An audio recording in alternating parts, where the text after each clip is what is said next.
Hi. So I'd like to give some advice. A lot of this is going to be for parents, but some of it also applies to people in general. So I encourage everybody to watch this, no matter what your age is, no matter whether you have children or not. Um, so let's start by talking about live streaming. So live streaming can be very valuable because it allows you to interact directly with your fan base. And that can be great because number one, if you want to manipulate people, you can manipulate them into giving you money. You can manipulate them into, say, investing in something, and then you pump and dump on them and rip off tens of thousands of people out of millions or billions of dollars, and you walk away rich and hopefully end up in jail where you belong or 6 feet under. Um, or, or you can simply just be a cheerful, bubbly person and interact with your fan base in a nice way, and then they're like, this person's really nice, and I want to give them some money, even if like deep down you're not really particularly nice. If you appear to be nice and you're not being manipulative, that's okay. Or you could just not really be concerned about whether you're going to get any money from live streaming, and you may still get some money, especially if technically you are doing a great job. There are some YouTubers out there that are not particularly entertaining, and yet they know what they're talking about, and people respect them. So I wish I could, put myself in the category of entertaining, but I don't think I'm really very entertaining. Uh, and I'm, in some areas I know a lot, some areas not so much. So yeah, I'm just, I don't know. I'll leave that up to your discretion, but it doesn't really matter what I think or about me. This is about you and live streaming, or your children and live streaming. Um, Another possibility is if you do live streaming a lot, you may be able to explode your fan base a lot faster, as long as you carefully plan out your live stream so that it keeps people interested. Because if you're just kind of wandering around or doing something crazy, um, that doesn't make sense, a lot of people aren't going to watch you, but some people, like people who are addicted to screen time, I'm one of them, but I'm not that bad anymore. They will watch no matter what you do, and so you could just be completely inane and stupid, and you'd still have people watching you. Now, that said, there are people out there who will use their appearance to keep people watching them, and so like I found this Japanese Umi channel, and she's an attractive young lady, very sexy, and she wears clothes that she knows people who are looking for a pretty young Japanese woman are going to want to watch her, and so she can do live streaming, and she acts, the way from my limited understanding of Japanese culture these days, she acts in a way that's very interesting for Japanese men. So she acts like she's innocent and coy and a little bit shy, and yet she has no qualms really about coming on screen in a bra and panties. And yeah, I personally don't recommend that, especially for kids, obviously, for many reasons. But even for adults, it can be very risky. It can backfire on you because you will attract the attention of the crazies, the people who are stalkers, the people who are misogynists, if you're a female, and so on and so forth. And you could end up dead, or raped, or trafficked or something like that. So I really don't encourage that. But getting back just to the topic of live streaming in general, it can provide an extra source of income through direct donations during the live stream. It can also be a great way for you to place your products, your merch, and yeah, and interact with your fan base, answer their questions, ask them questions, get requests from them, get suggestions from them about what they would like to see. Don't pander. Um, YouTubers who pander to their audience too much end up going down the rabbit hole, so to speak. And that is to say that you can end up doing really crazy or even dangerous things in your efforts to make your viewers happy. And some of them will realize this and they will be manipulative and get you to do crazier and crazier things to the point that you might actually hurt yourself. So don't pander. You need to have very clear limits as to what you will and won't do. Even if you don't announce to the audience what you won't do, you need to have those rules maybe posted off screen somewhere where you can be reminded, I'm not going to strip my clothes off. I'm not going to shoot drugs. I'm not going to, stand on the edge of a cliff when there's a strong wind. You just have to have boundaries. And because there are people out there that are bad and they're going to try to destroy you for their own pleasure. And so, don't put yourself in that position. I'm going to say that if you are a parent, do not let your children live stream unless you are going to directly supervise what's going on every single time.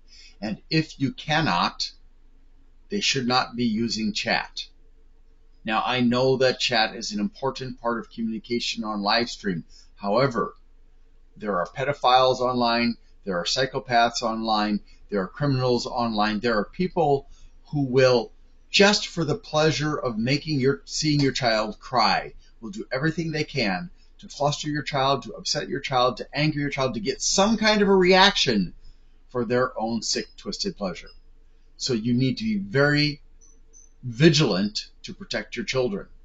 If you cannot do that, I do not recommend letting your child live stream because you are putting them in front of you don't know who, and that could turn out very, very badly. If you or your child, to take this one step further, suffers from mental illness, like if I had done live streaming when I was still young, and I was like in my maybe up to my mid-30s, when I was still very sensitive to people's assaults on my person, I would have been easily victimized during a live stream by those people that chose to troll me, which is to say, people who troll you, they try to bait you into reacting.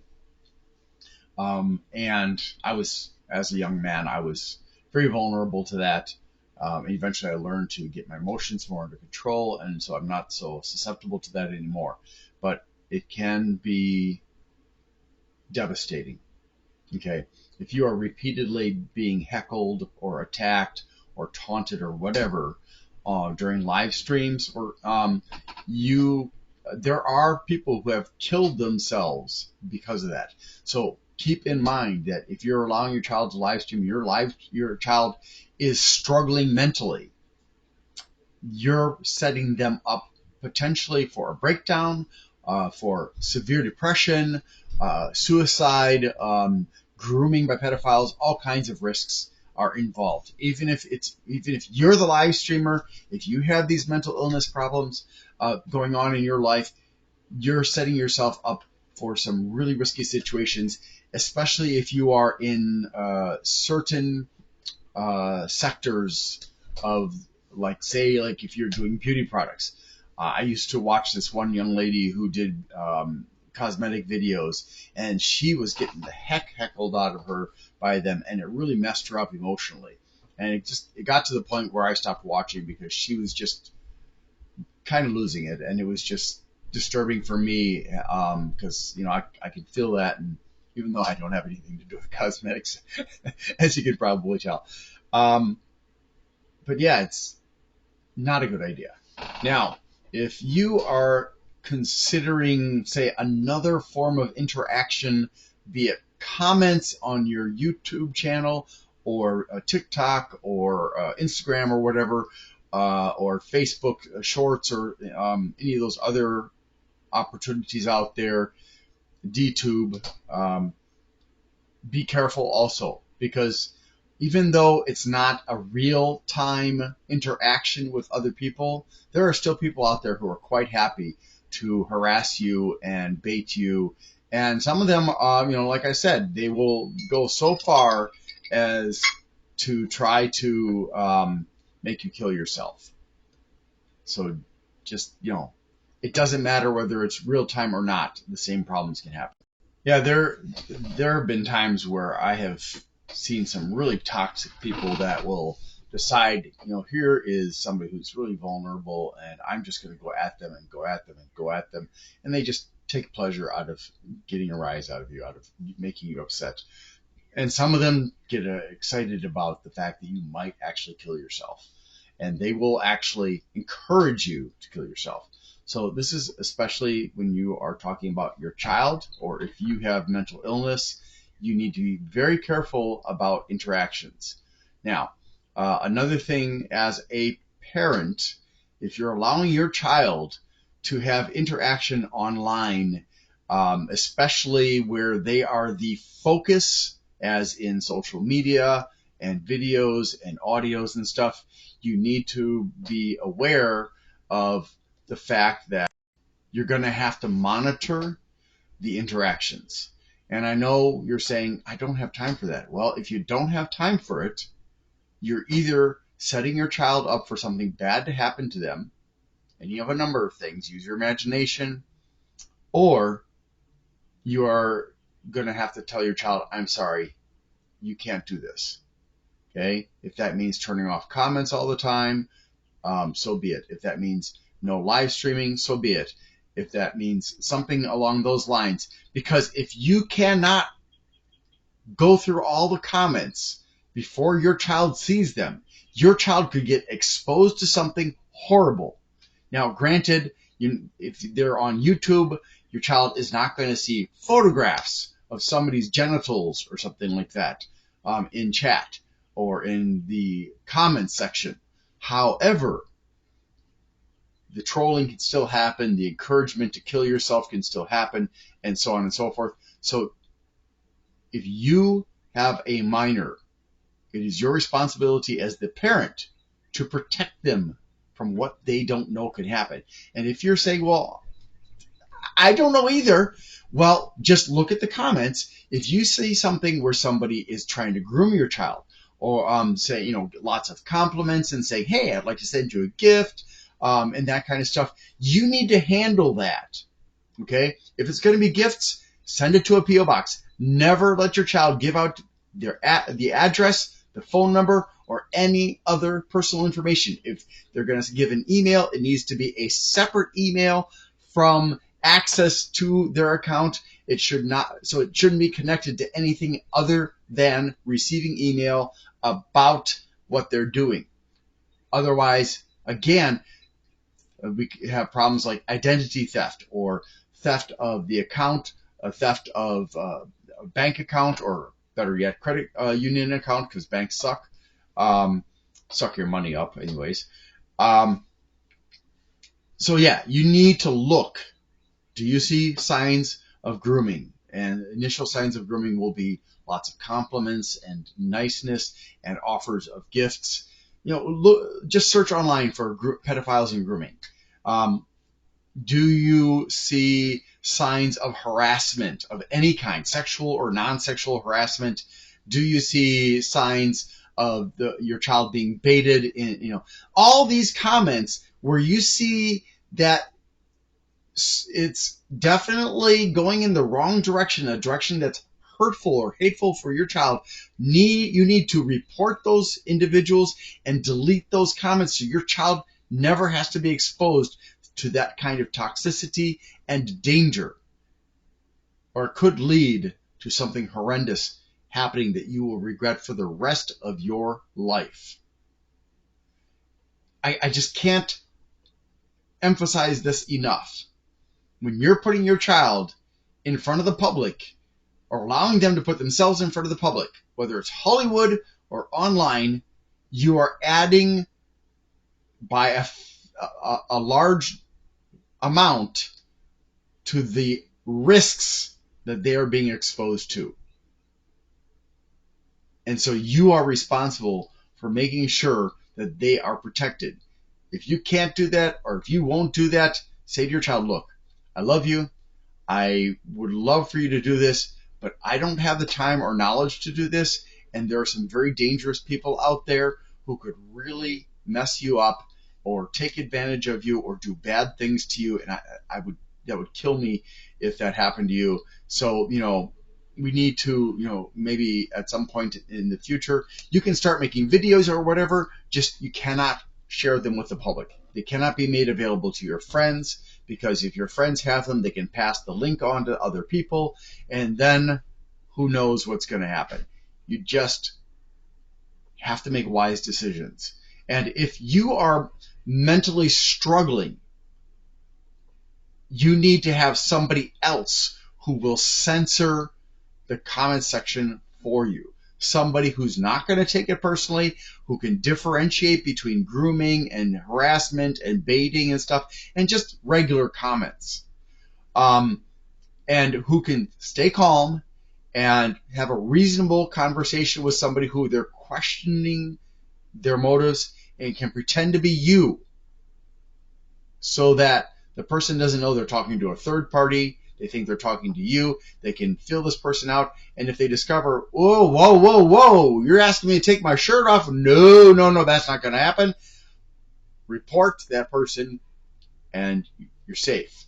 Or that person sees, your sensor sees, oh my God, this person is saying horrible things to my friend here, my boss here, whatever the relationship is with your sensor. I need to get this person reported and out of this channel. You really have to put in to place barriers to keep you or your child or both safe.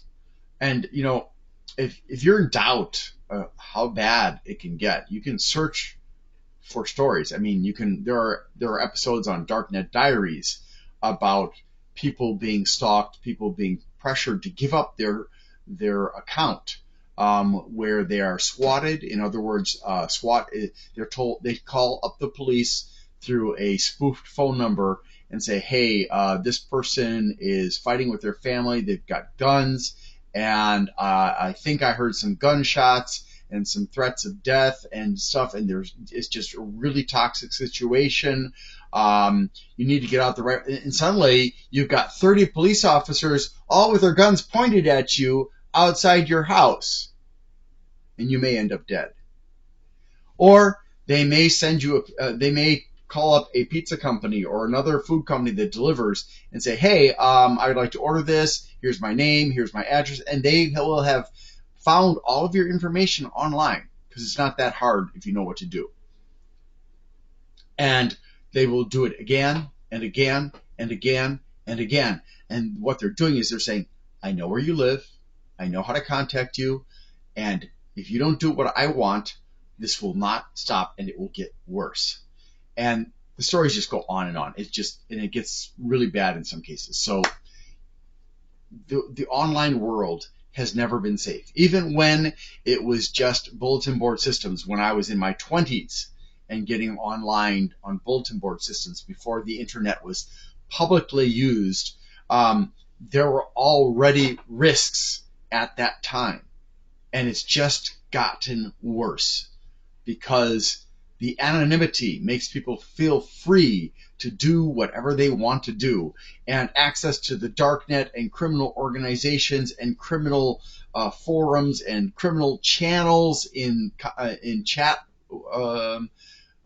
programs and such are really opening people up to some very dangerous exposure to very dangerous people and to content that is going to really warp their reality and mess them up. So please, please, please think very, very carefully about what I have said. If you have any questions, leave them in the comments below. I'll try to answer every question that I receive. And as always, any comments should be civil. Thank you so much for watching. Stay safe on the internet and have a great day.